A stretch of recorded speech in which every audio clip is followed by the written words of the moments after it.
Welcome back, pilots. Last match was a good one, so I'm going to play my last match. Thought I'd record it, see if it's anything good. If it is, you'll get to see it. If it isn't, well, you won't. And you'll never know. I don't know what I'm listening to. It's a lot of bad rap, so don't listen to it. I don't know why I'm going for this spot. I never go for this spot. I always go for the center one.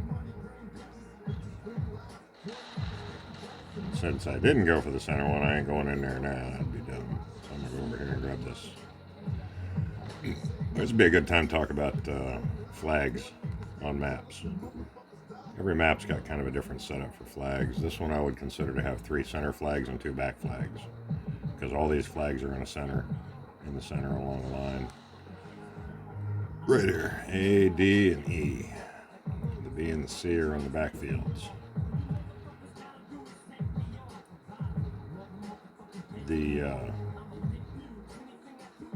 The E flag and the D flag on this one are somewhat dangerous to go for. The A flag is definitely dangerous to go for. And unless I'm like one of the first people dropping into a match,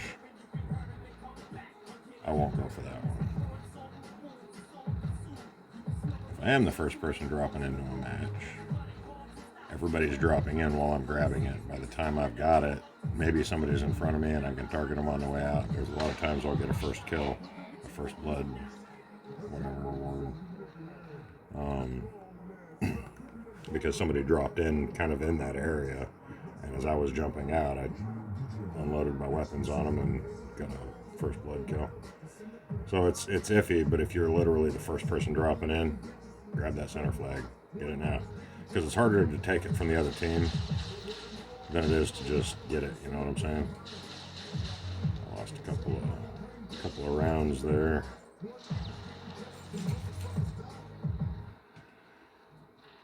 So now that it's like I got a bunch of teammates in there, I don't feel so bad jumping in there. Plus I can unload this guy.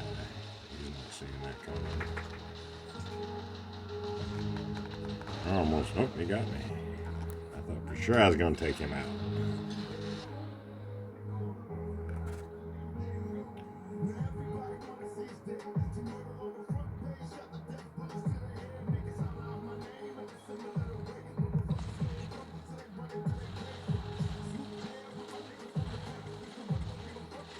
I jumped from cover to cover there. I kind of knew there was a rock here, so I was sort of aiming for it. After a while, you get a feel for what these maps look like, where there's some cover. Do it again. This time I'll land behind this. Oh, I didn't think I'd land on top of it. I'll take advantage of that. I was behind that rock, and now I'm below the level of the ground. Let's see what else we got here. Oh, where'd you come from? Sometimes people sneak up on you like that. That's alright. I know he's a human. I'll let him play for a little bit and I'll take him out. See, he thinks he's got a line on me, but he doesn't. He's just wasting ammo. Shooting at a rock. Keep shooting at that rock. I'll get to you in a minute. You might want to go pick on somebody else. I'm not ignoring that. Take advantage of it. He's going to jump straight in on me next time I have a field. So, next time he jumps... See how you predict that? Now he can't jump. And I was jumping sort of behind him. I was kind of trying to go up and over with the hopes of having him lose lock on me. So he had to turn around and regain lock, which takes time. And in that amount of time, I got a lot of shots off. So there's your tactics for the day. See, it turned out to be a good one. There's definitely a lot of people playing right now. Right here, jump behind this rock. Don't worry about staying, like, so you can shoot at people. Protect yourself. Protect yourself first, shoot at people second. You know what I'm saying? Do damage, don't take damage. If you're taking damage, find something to drop. See, I kind of dropped down in there. If that hadn't dropped like that, I wouldn't have come over here like this. But I knew I could drop down in there and get away from his fire. And you can tell AI on AI, because AI sometimes won't shoot at other AI. It's pretty hilarious. I've seen AI walk past each other, a red and a blue walk literally right past each other and not even target each other. It's hilarious. The AI in this game sucks ass. Sometimes in Mech Arena, the other game I've played, you can't tell who's human, who's AI, because their AI plays a lot better than it. But I don't know how they make AI to play these games anyway, so it is what it is. Shoot at people. They like that. People like it when they shoot at them. Plus, if they shoot back, you know, there are other human players. Come on, buddy, we're all itching to kill you. Oh, he backed out. He said, screw that, I'm not going to drop in just so you can all gank me. And I don't blame him. I don't like getting ganked like that either. It's easier just to get out and say, I'll play a different one. So, no sweat. If you back out of a match, I don't care. Oh, because, you know, I mean, if the odds are you're going to lose, why even drop in, right? You're just going to lose. So, no point in that. All right. I don't know if that dude backed out or just got killed out before he did any damage or how that works out. We'll do one more since it's a nice short video. We'll see if we can get 10 minutes out of this sucker. I thought about switching all the weapons off the Watcher. Even the Gepard would be a good one to put Wasp Hornet on. It'd be just Wasps on the Watcher, but you can put a Hornet on the Gepard. You'd have to play him exactly the same way I play my Bison if you did that. The thing it does is it makes it a little harder to play because you got to play closer up, but you're in a jumper. If you play it right, you can do real good, just like with Bison. Both of those would do one small, because they're equal in damage dealing power. They would do one small weapon less than the Bison can do. The Bison's got one small weapon more than both the Gepard or the Watcher. So you can play them the same way. So if you wanted to really handicap yourself and make it harder to win, that would be one way to do it. Just put, you know, build yourself a combo that's harder to play, but it's still a badass if you can get up close enough. It's badass. And you could actually upgrade the weapons on those to like level 8 or 9, probably 9, maybe even 10. So they would do more damage. The thing about it is this robot's worth more power because it's hard to kill. It's got a good shield on it. It comes with a good shield. It's got decent health. I want those guys up there. So here's what I'm going to do. I'm going to go this way. See how I could shoot over that building a little bit there? I wanted that guy off the roof because people on roofs have really good line of sight on all your teammates, and anybody standing on a roof is somebody that needs to be dealt with pretty quickly. See how my drone shots keep going into that next building? I do that a lot. I need to work on that, letting that happen. If you turn this way, the drone comes that way. If you turn this way, it tries to stay directly behind you. I want the other guy next time. Right now. Oh, he knows how to sideway walk those. That's alright. I'm going to deal with you guys here in a minute. With my special little robot. Wow, I got a lot of dudes shooting at me here.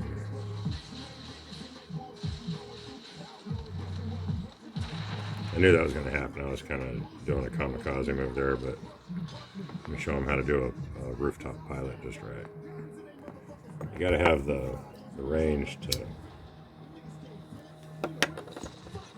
be able to take people off the opposite roof. Has he got range for that? No. See, 620 meters away. Make sure to pay attention to this guy, but don't wait for a guy to come out into the open, be shooting at somebody who's already in the open, you know what I'm saying? That guy back there is almost dead if I could get him, but I can't, so. Always be watching your sides. On those flanks. Nobody over there. And the easiest way to find out if somebody's behind you, just tap the target lock in an area. If you don't lock on anything, there's nothing there. It's just you can turn a circle pretty quick and see if anyone's behind you. It comes in handy on those bigger maps. I guess if I hit the target button at all, it would be beneficial, huh? So the other thing I enjoy doing is getting all the way down on the enemies, especially on this map, is getting all the way down on the enemy's roof. Just to mess with them. So talking about flags on this map real quick, you got a flag in the center and 2 back flags. Pretty obvious to tell which is which, right? I don't have to explain that to you. And on this map, I like going for the team's hardest to get to back flag. So I like going for the flag, that B flag over there is the one that I would go to get. In fact, I probably did, didn't I? They took it back. And then I come back and I take our back flag, and then I go over and I take our side flag if nobody's gotten it by that point. is the sniper. So you notice how all the AI comes through that arch right there? If they get bunched up in that arch, you can take your Wasp Hornet combo and just annihilate a whole bunch of them. You can hit them all. It's crazy.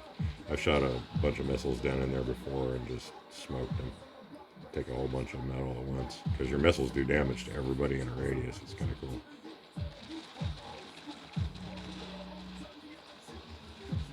This might take me out. Walk sideways as much as possible. Always will help you avoid 500 and 300 meter missiles. It won't help with bullets much, but I think you can sideways walk the Gatling bullets to a degree. Shotguns do bigger damage up close, lesser damage at a distance, as they should. It would be nice if the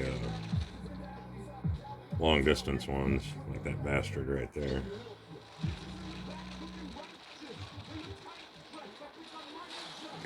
As soon as they get viewers right here, you put YouTube on there and then you smoke them.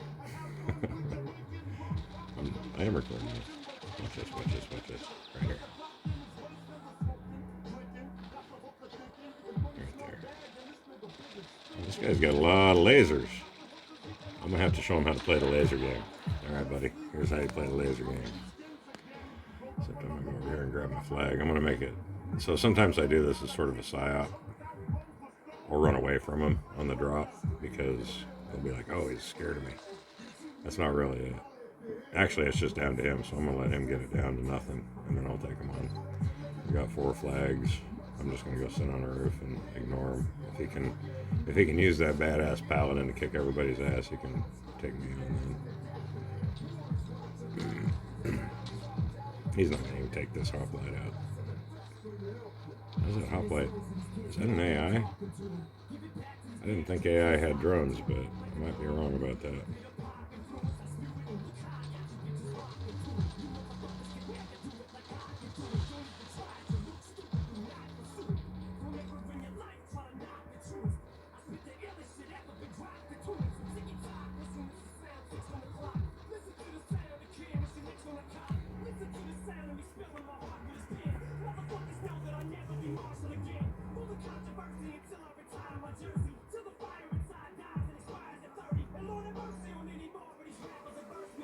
So he's got 2 hoplites to take out. I don't think I'm going to be fighting this guy.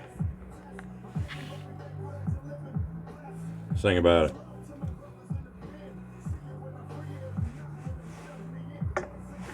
I'm out of Pepsi, so this is definitely where it's going to end. Yeah, it's boring sitting back there. I should go smoke them, right? But where's the sportingness in that? This thing would take about a minute to get rid of that paladin, though. He could kill this level 1 robot faster than I could kill his paladin right now, I believe. Maybe not, but these 550 Phantoms aren't as... They don't do near as much damage as a Ghost. They're more for range, and that's why I've got them paired with the shotguns there.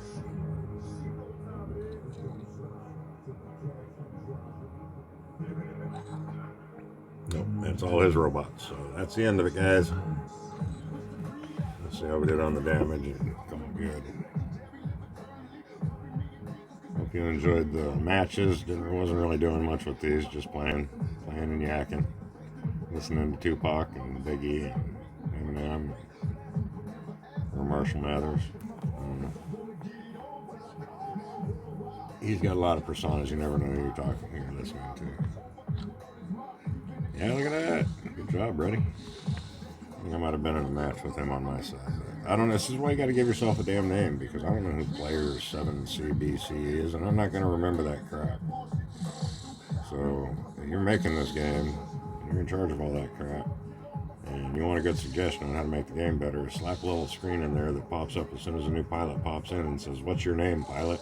Have them put something in there. And find a way of discerning between human pilots and AI pilots inside the matches. That would be nice. But then I wouldn't have anything to teach, I guess. So anyway, that's all for today. Catch up with you in the next one. See you at the beacon. Robot out.